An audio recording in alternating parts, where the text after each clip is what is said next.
Zanzibar, sehemu yenyewe si Mazizini, lakini ni karibu na Ikulu. Kabla hujafika uko kwenye junction na kwenda Muslim College pale, kama unakwenda kona za kwenda Mbweni, Chukwani, hujafika uko karibu na mjini, kuna sehemu inaitwa Nguzo 100. Alhamdulillah nilifika pale, na kweli 100, 1, 2, 3, 100 ndani ya bahari. Zinaanzia juu nguzo 100 mpaka ndani ya bahari. Mwandishi anasema hizi ndizo ngazi, sio nguzo, ngazi. Hizi ndizo ngazi 100. Hizi ndizo ngazi 100 ambazo Wazanzibari wengi waliteremka kuyaendea mauti yao. Ngazi 100 Wazanzibari ukiteremka bwana, inna lillahi, wengi wameuawa. Meua sana.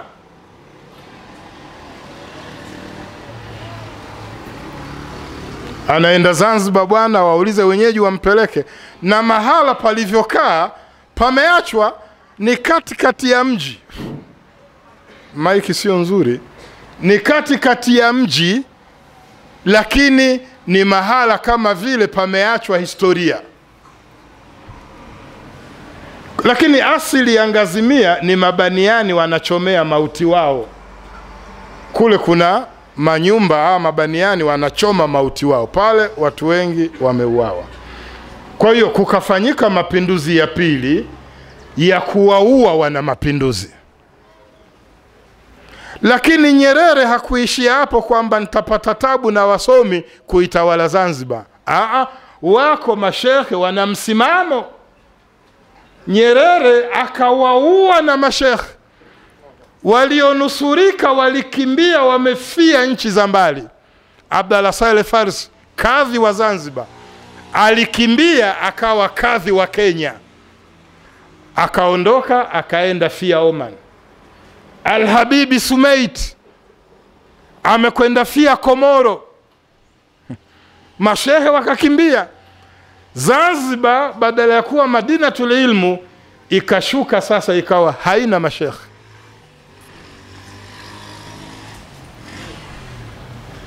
Si maneno mazuri eh?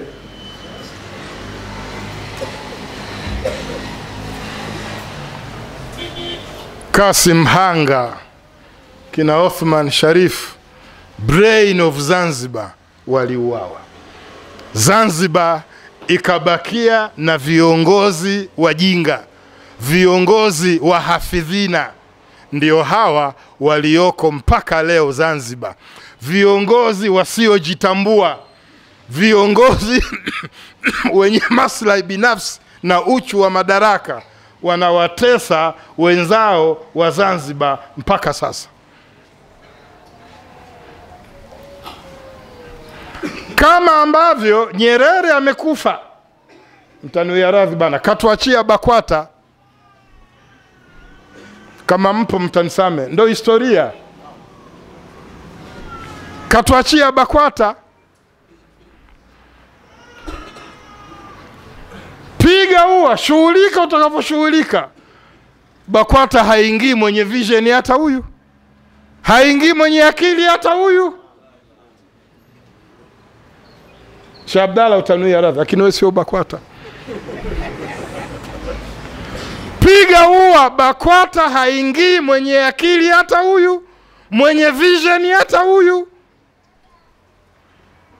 Ndudude limepangwa hivyo. Mufti wetu akijifaragua sana kwa kusukumwa, ataandika maandiko kama haya. Baada ya hapo yupo tu Mufti sangapi, kwani sangapi? Hao ndo wanatakiwa wakuongozeni ninyi. Hawana vision, hawawezi kufikiri, hawana mipango ya kunusuru Waislamu. Sio bahati mbaya, ndiyo legacy ya Nyerere. Urithi aloacha Nyerere kwa Waislamu ni kuwaachia BAKWATA.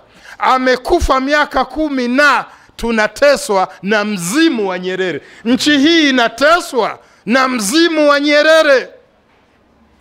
na bado watateswa miaka mingine 50. Nyerere amekufa.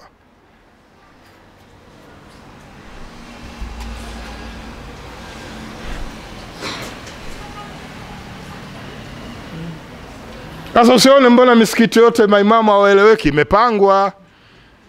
Peleka imamu mwenye akili hakai bwana. Msikiti wa Bondeni Arusha ulikuwa na maimamu wenye akili. Mrema alikwenda Waswaga msikiti ule akawapa BAKWATA.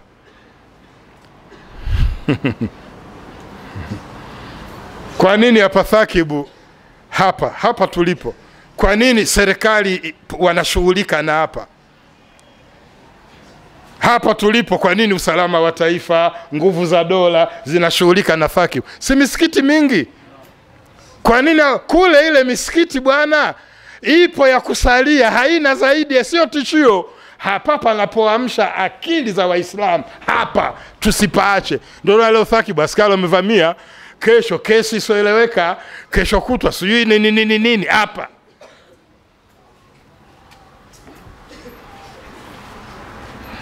Sinaeleka vizuri ba? Misikiti mingi mbona hawaendi?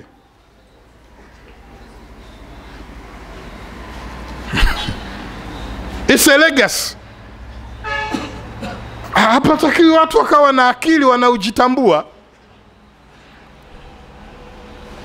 Fyekwa wanasiasa, fyekwa mashekh. Zanzibar ikaongozwa na watu kama wanajitambua, hawako tayari kuacha maslahi binafsi kwa sababu ya umma. Hawako tayari. Wako tayari kuua umma wao kwa maslahi yao.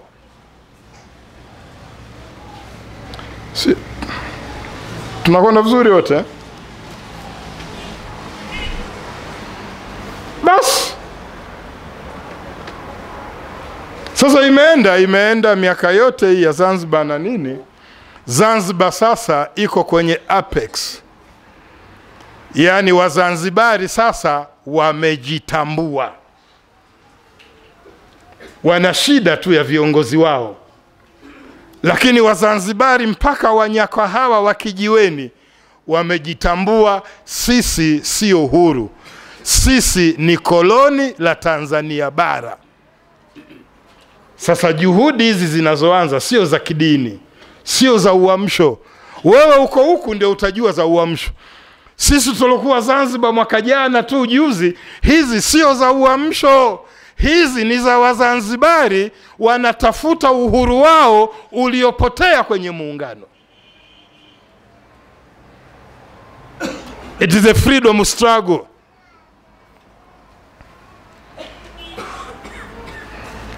Mnasikia vizuri A freedom struggle.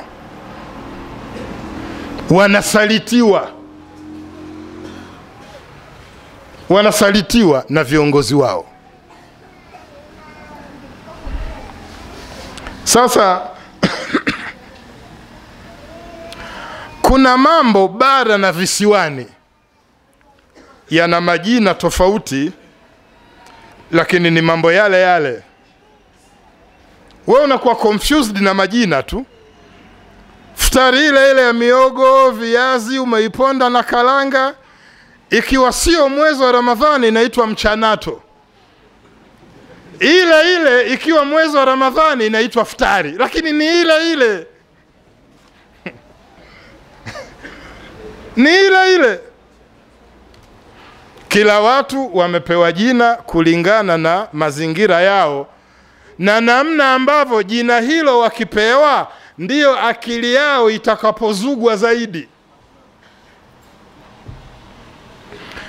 Tatizo kubwa la Tanzania bara kwetu ni mfumo Kristo. Huku mfumo Kristo bara. Mfumo Kristo. Umesikika sasa, umeeleweka. Juzi nilikuwa namsikia Mkristo mmoja kapandwa na Roho Mtakatifu. Star TV. Anasema Zanzibar wamechoma makanisa. Halafu siku hizi wana msemo wao uleza mfumo Kristo. Naye kaujua mfumo Kristo. Tanzania ukitaka kujiweka kwenye mazingira ya hatari, zungumza mfumo Kristo.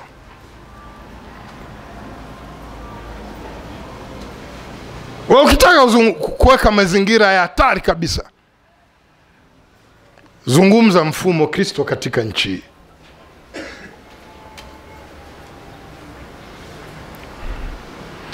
Mzee wetu mzee Suleiman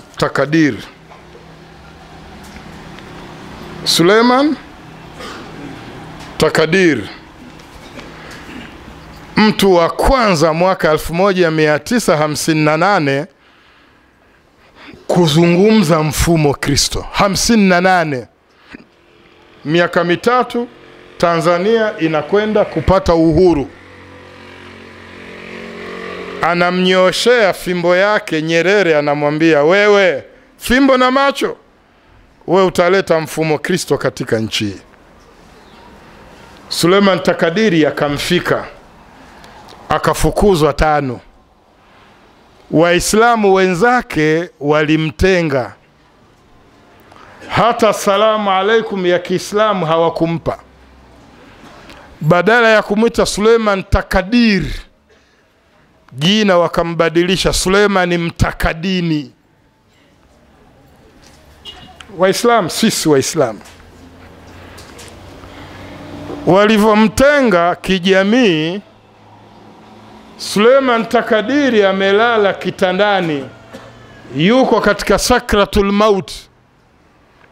Aliwaita maswahiba zake, akasema mmentenga, mimi nakufa sasa, lakini mtanikumbuka. Masaa matatu walipata habari Suleiman Takadiri amefariki. Waislamu waligoma kwenda kumzika.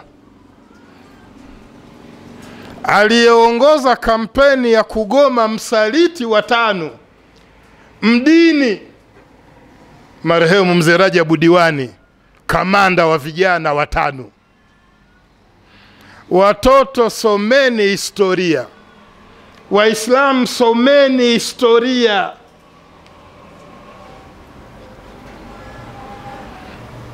Nyerere akaitisha mkutano wa 5. Nyerere ndo alowaruhusu, nendeni mkamzike ndugu yenu. Waislamu kumzika Muislamu mwenzao waliruhusiwa na Mkatoliki. Tulifikishwa mahala pagumu sana. Suleiman Takadiri akazikwa. Kaburi lake Dar es Salaam bwana si hatuijui, lakini njia panda ile ya kwenda Buguruni inapita Dar es Salaam pale Bomani, Karume hapa inaenda Changombe. Sawa kuna makaburi kulia, pale lipo kaburi la Suleiman Takadiri.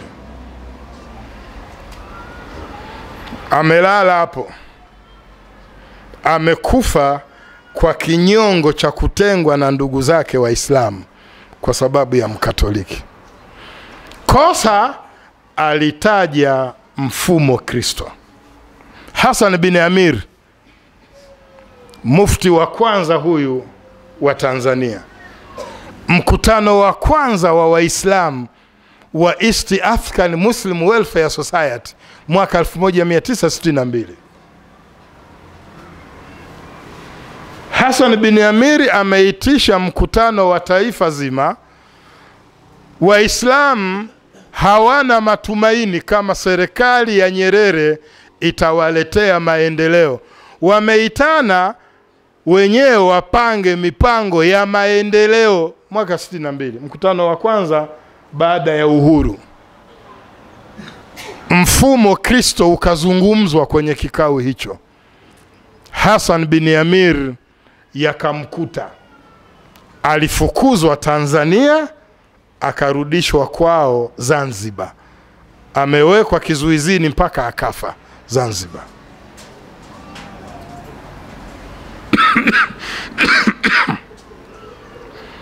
Chief Abdalla Said Fundikira mwaka 68. 68 East African Muslim Welfare Society inakufa, inazaliwa BAKWATA.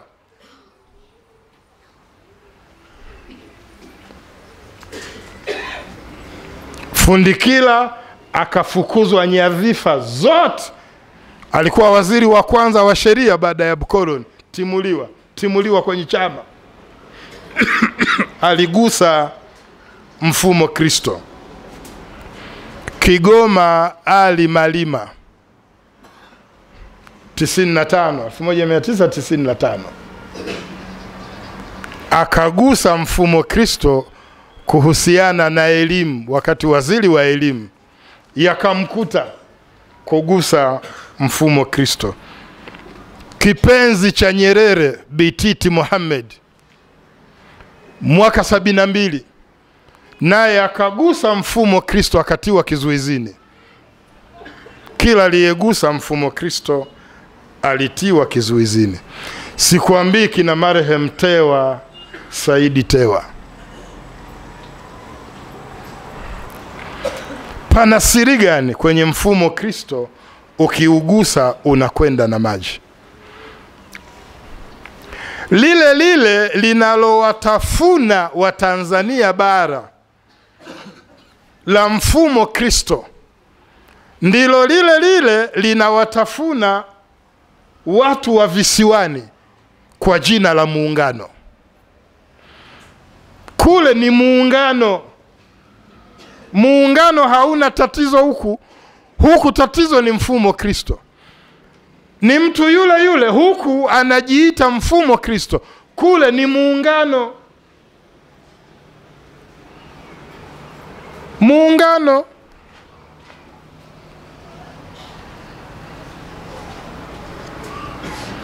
Tatizo kubwa la Zanzibar ni muungano. Huku kila aliyegusa mfumo Kristo yalimpata. Kule Zanzibar kila anayegusa muungano yanampata. Walianza na muasisi mwenyewe Abedi Amani Karume. Karume ndiyo mtu wa kwanza wa Zanzibar kukataa muungano. Alianza kwenye hotuba za Zanzibar, na kuambieni wa Zanzibari, muungano kama koti, msiwe na wasiwasi.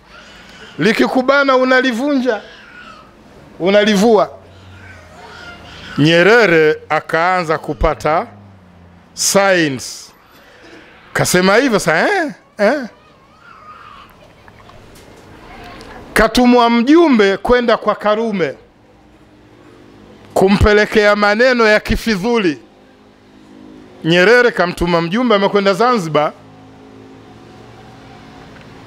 Bwana, nimetumwa na Nyerere, wewe hivi.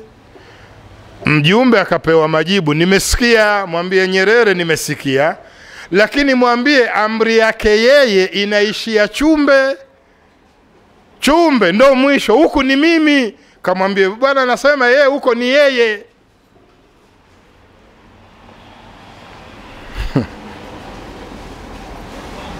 Sasa marehemu Karume sasa amejitayarisha. Viongozi waandamizi wa Zanzibar amewaambia warudi nyumbani. Wamerudi. Anawaambia visiwani kunatokea jambo kubwa sana. Kubwa. Sasa watu wamekaa tension kuona nini kinatokea. Kubwa lililotokea sio Karume kuuawa.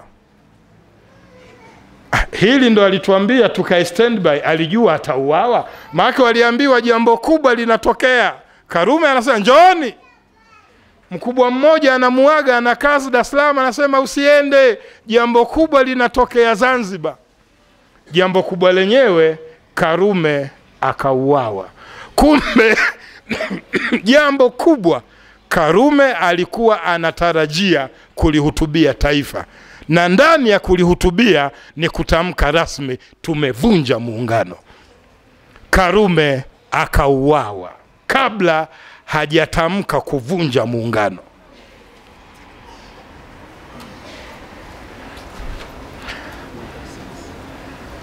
Akashika Abdu Jumbe. Abdu Jumbe kila akikaa Zanzibar hasikii raha. Hasikii raha, koti la muungano linambana, hata hewa ile ya feni haiingii. Hapumui. Akagundua yeye sio rais wa Zanzibar. Sura ya nje, macho ya nje, kwa mamolimoli yale na maeskoti na mizinga 21 na gwaride, nyie wote mnaona Jumbe rais wa Zanzibar. Lakini Jumbe mwenyewe akiwa ofisini anajiona yeye kibaraka wa Nyerere. Sio rais wa Zanzibar, hana amri. Nitakuja mpaka kwa Sheni. Hana amri. Akachukua karatasi, kuna mkutano wa chama Dodoma, atapeleka malalamiko yake. Kaandika malalamiko yote, atayawasilisha kwenye chama. Sio ya kuvunja muungano, lakini ya kurekebisha muungano. Yako mambo hayaendi sawa, akayaorodhesha yote. Tafuta kitabu chake kinaitwa The Partnership, Fate Turbulence Years. Abudu Jumbe, Partnership.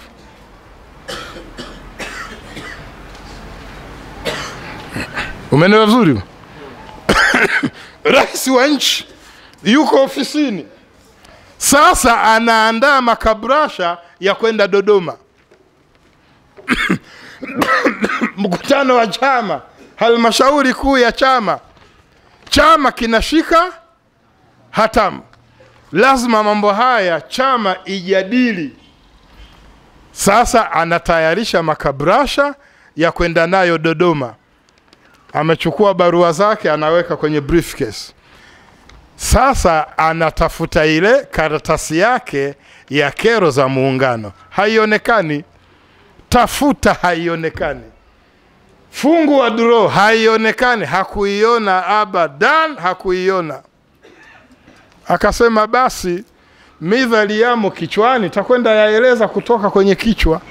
Anaingia Dodoma kwenye mkutano, karatasi ile ile aliyoisaini yeye ya kero za muungano iko mezani kwa Nyerere na mkononi mwake. Nyerere aliipataje?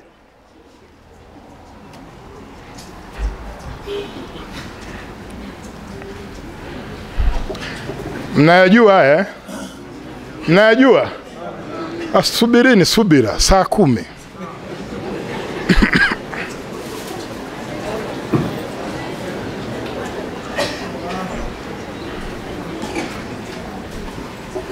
Iko kwa Nyerere, ameikamata. Sasa Abudu Jumbe hajui imeibiwa saa ngapi kumfikia Nyerere. Ndo yale nakwambia, umekaa ofisini, we sio rais wa nchi. Yuko rais anakutazama mpaka wewe. Ajenda za kikao zikabadilika. Mwaka 1984 halmashauri kuu ya CCM Dodoma ilikuwa ina ajenda ya Abdu Jumbe tu. Imesomwa. Mheshimiwa, haya ndo umeyaandika? Jumbe anasema ndio, nimeyaandika. Wajumbe mmemsikia? Toka nje tukujadili. Rais wa nchi anatoka nje. Ni rais wa nchi huyu.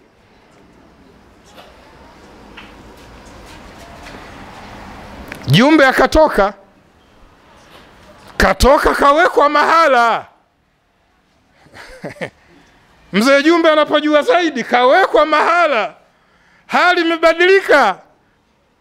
Alikuja kwa matolitori, nganga. Trafiki wanasimamisha magari, mkubwa anapita. Sasa kawekwa mahala, anasubiri hatima yake. Subiri hapo, tunajadili.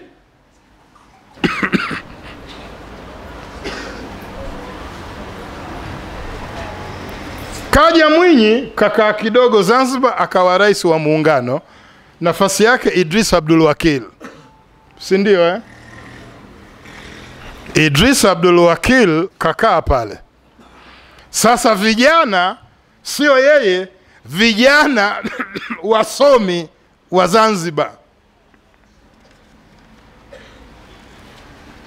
vijana wasomi wa Zanzibar, kina Seif Sharif Hamad, wanamwambia rais wao, sasa raisi, mbona kama sisi koloni vile la bara? Rais Abdul Wakili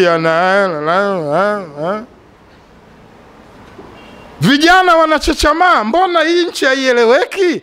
Ni amri kutoka bara, amri kutoka bara. Tutaziona, ndo nimesogea kuona tatizo la amri kutoka bara nini. Ukaitishwa mkutano halmashauri kuu Dodoma. Ni Dodoma.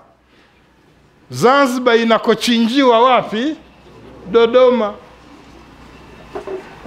Vijana wanae, twendeni Dodoma. Kitokeo cha Dodoma, Seif Sharif Hamad, Hamad Rashid, marehemu mzee wetu Shabani Mlo, nini, wakafukuzwa CCM. Fukuzwa CCM.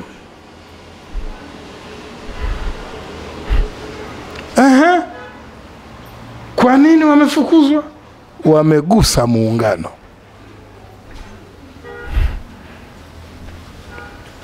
Fukuzwa. Huku bara sasa sio Muunguja, huku bara akazuka nako mtu mmoja, Njelu Kasaka. Kasaka naye kila kiona muungano ulivyokaa, anaona mchele vile, ile picha haoni clear, mchele. Akapeleka muswada bungeni na genge lake akaita G55. Linauliza serikali ya Tanganyika ilifia wapi? Huyu ni mbara sasa, Njelu Kasaka. Naye bwana alivyouliza hivyo, akarudishwa kijijini kwao, sijui Makete, Iringa huko. Wapi? Lupasu, Chunya. Alienda fungiwa kijijini mpaka afe. Kosa la kumfungia mtu kijijini, hamna kutoka. Kagusa muungano. Tunakwenda wote. Sasa Wazanzibari bwana wakawa wapole. Zilipoingia fununu za katiba mpya, wakasema tutatoa maoni kwenye katiba mpya. Sheria ya muswada ya mabadiliko ya katiba inasema hivi: marufuku kujadili muungano.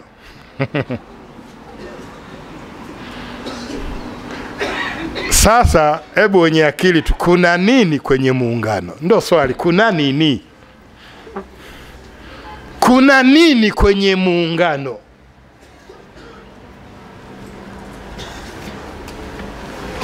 Kuna nini? Mbona kila anaigusa anapata?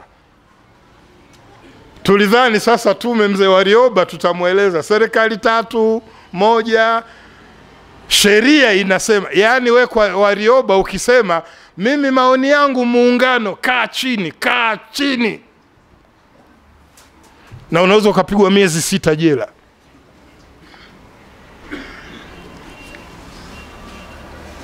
Waislamu, kuna nini kwenye muungano?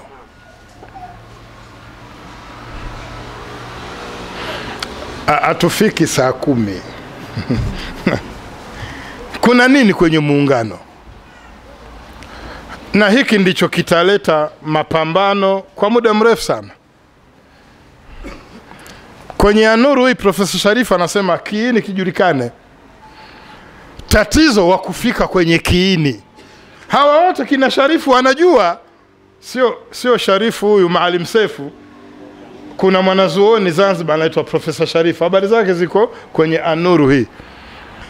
Bwana wote tunajua tunaliwa na paka, sisi sipanya. mpaka Bwana atatumaliza. Na azimio ni kumfunga kengele. Sasa tulipofika, nani amfunge kengele? Kuna nini? Serikali isiwafunge watu. Haya tunayozungumza ndio ushahidi. Sasa nyinyi naona mnatikisa sasa kweli yani sasa ndio inazibuka kweli Karume kweli walifukuzwa hawa Sasa inazibuka. Sasa sio tu unakamata mtu unapiga. Kuna nini kwenye muungano kinachofichwa kinagharimu maisha ya watu? Hakisemwi.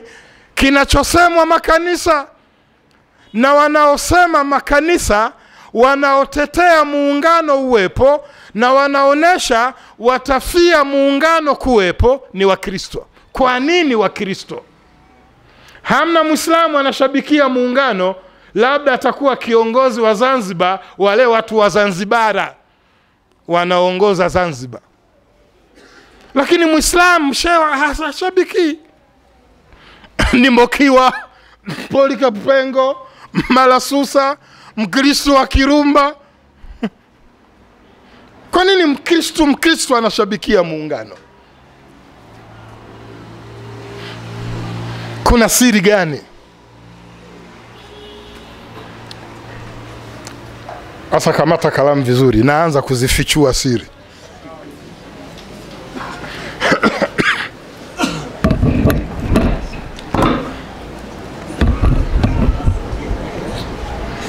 Ila mjue na mimi naenda na maji hivyo.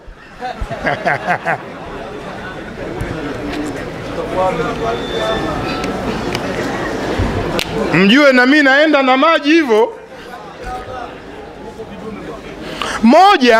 Moja, siri ya kwanza.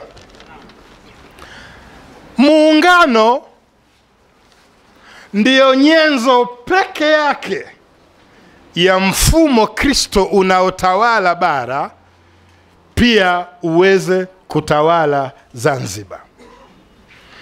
Wakati bara tunatawaliwa na mfumo Kristo, Zanzibar wanatawaliwa na mfumo Kristo kupitia muungano.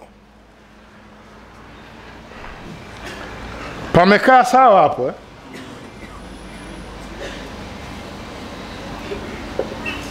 Mwaka jana niko viwanja vya Ole Kianga Pemba. Nazungumza mfumo Kristo. Pemba. Ole Kianga Pemba.